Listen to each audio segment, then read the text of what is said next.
Martin സെലിഗ്മാൻ്റെ the authentic happiness എന്നുള്ള പുസ്തകമുണ്ട്. ഹാപ്പിനെസ്സിനെ മുഴുവനായിട്ട് പല തലത്തിൽ വിശദീകരിക്കുന്ന പുസ്തകം. പല അദ്ദേഹം പറയുന്നുണ്ട്, നിങ്ങൾക്ക് ഒരുപാട് സർവേസും ഇതൊക്കെ നടത്തിയിട്ട് പറയുന്നുണ്ട്, നിങ്ങൾ പിന്നെ നല്ല ജോലി ഉണ്ടാകുക എന്നുള്ളത് നിങ്ങളുടെ ഹാപ്പിനെസ്സുമായിട്ട് റിലേറ്റഡ് അല്ല. നിങ്ങളൊരു റിച്ച് ആകുക എന്നുള്ളത് അത് ഹാപ്പിനെസ്സിലൊരു സ്ലൈറ്റ് ഇൻക്രിമെൻ്റ് നിങ്ങൾക്ക് തരുന്നുള്ളൂ.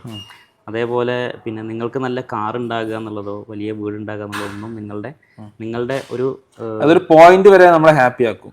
അത്രേ ഉള്ളൂ. അതേസമയം അയാളെ ഹാപ്പി എനിക്ക് വേണ്ടി പറയുന്നത് ഒന്ന് ഇതന്നെയാണ്, ഫാമിലി, മാരീഡ് ആയിട്ട് ഫാമിലി. ഈ വിവാഹത്തിനെ കുറിച്ച് പറയുന്നതിന് ഹാപ്പി ആയ ആളുകളാണ് സത്യത്തിൽ വിവാഹം കഴിക്കണമെന്നും പറയാറുണ്ട്.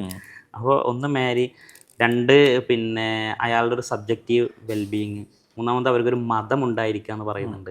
അയാൾ ആ സർവേയിൽ പറയുന്നതാണ്. അപ്പോൾ ഇതൊക്കെ ഉണ്ടെങ്കിൽ നിങ്ങൾക്ക് എന്ത് ചെയ്യാം, നന്നായി പിന്നെ ഒരു ഹാപ്പിനെസ് ആയിട്ടുള്ള ഒരു ലൈഫിലൂടെ പോകാം എന്നുള്ളത് പുസ്തകത്തിൽ പറയുന്നത് നമുക്ക് കാണാം. അപ്പോൾ മെറ്റീരിയലിസ്റ്റിക് അല്ല ഒന്നും എന്നുള്ളത് നമ്മൾ എന്ത് ചെയ്യാം.